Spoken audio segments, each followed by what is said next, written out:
Today is a good day that the Union of Clinical Officers have agreed to put aside the strike and they go back and serve our people.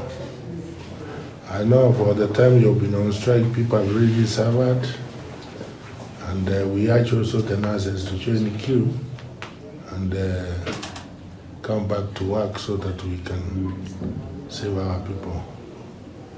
We always talk and agree, and whatever we have agreed before, we have implemented.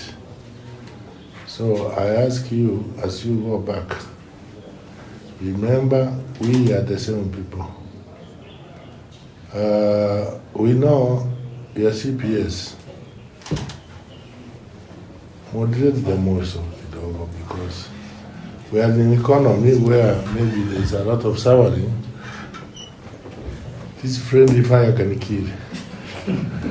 So make sure that the friendly fire is moderated so that we can build Kenya together. We've had a strike since 28th.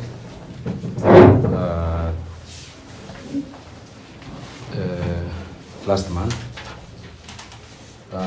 We have had several engagements until yesterday when the governor intervened. So we appreciate so much for your intervention. Actually, we had a proper engagement, which now has brought us to this table to put pen to paper. We believe that the goodwill those who engaged us had will be implemented. The way we discussed and agreed kindly, we pray that you do implement it. We have given you the timelines which we agreed upon. We believe that you will act upon it.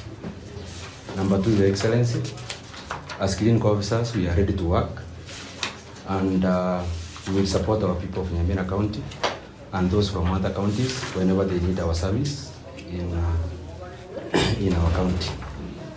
So from that meeting, we agreed that we are suspending the strike, not calling it off per se. So if we implement within the timelines that we agreed, we have no problem. We will continue working and having more engagements in the future. Thank you so much. So I would like to say that the strike has been suspended. Thank you.